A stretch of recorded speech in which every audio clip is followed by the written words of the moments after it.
Corey, it wasn't that long ago when you were a first or second year player. How do you ensure that, not when you're still only a fourth year player, how do you make sure that you and your other young teammates don't let this back up to such a degree on you both, on all of you, that it hinders your development? Yeah, I mean, when you're in our position organizationally and also in this current part of the season, this kind of the stuff that we're going through really tests you mentally and physically and emotionally. And you have to keep reminding yourself that the really good players and the great ones in this league and even in life, like, don't run away from hard times. You run to them.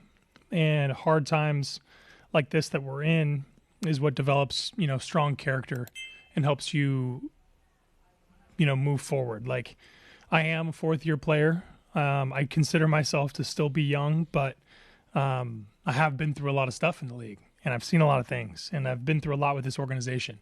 And so hard times like these, I can harken back on the times before and help it lead me. I'm still not perfect. Like this, what we're going through is really wearing on all of us, including myself.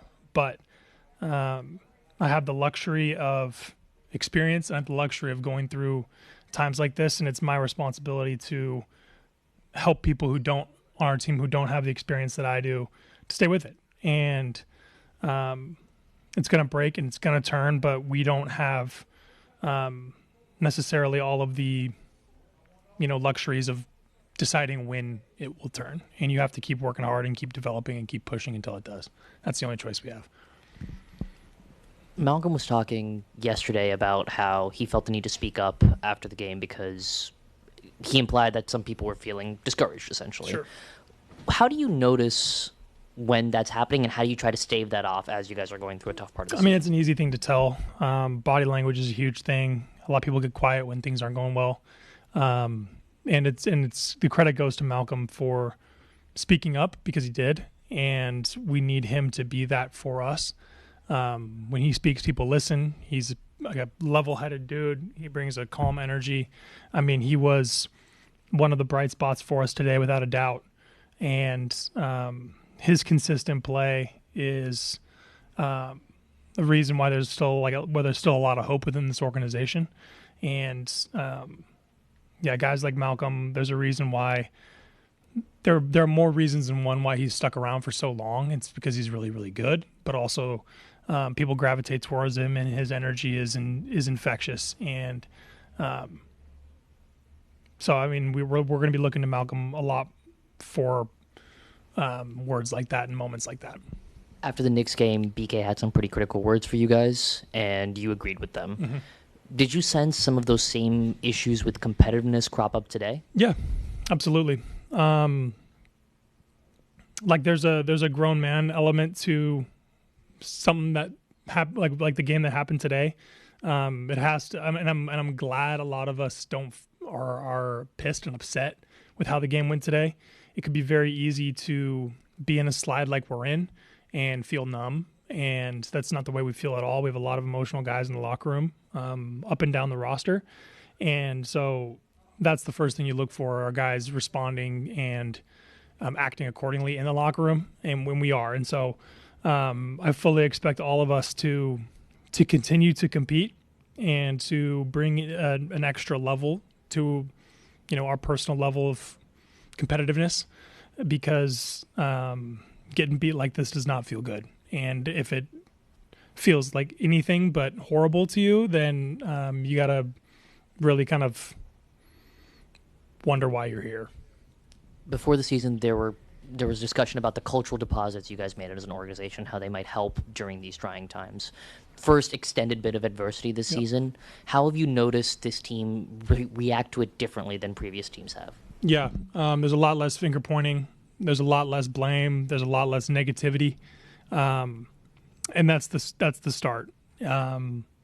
We continue to encourage each other, and we continue to build each other up, both across the entire locker room, but also privately in one-on-one conversations, and that's the key. And things are bad. We're in a big skid and we're struggling, but things aren't toxic. And there's a big difference between the two. You guys shot 24% from three tonight. Do you feel like that was the defense, or you guys are just missing open looks? We're missing open looks. We had a lot of them, and myself included. And there's a lot of reasons why you miss open looks. I don't think putting in the work is one of them for any of us. You guys could sit in the gym all day and marvel at how much our team works and how much reps we put in and how much effort we put in.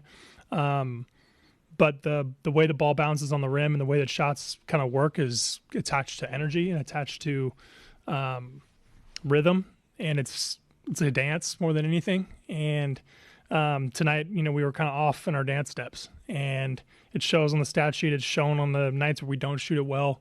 And when you're on the floor and you're watching the game, you can kind of feel how stuck things are and how out of rhythm that we can be. And when you are, it takes a really, really special night.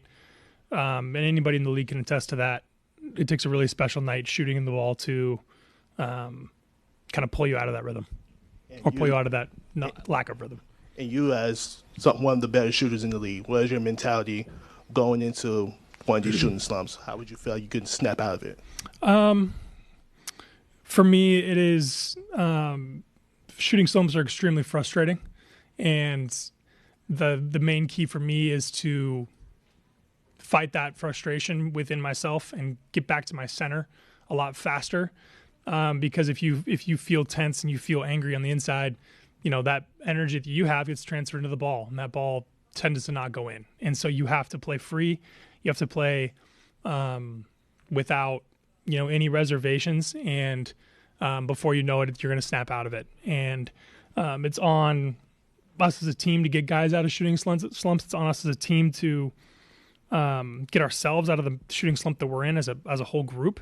And there's things that you can do schematically and X's and O's wise, but you gotta trust your shot first and foremost, and then let the chips fall where they may, because we all, like I said, work our asses off getting shots up in the gym.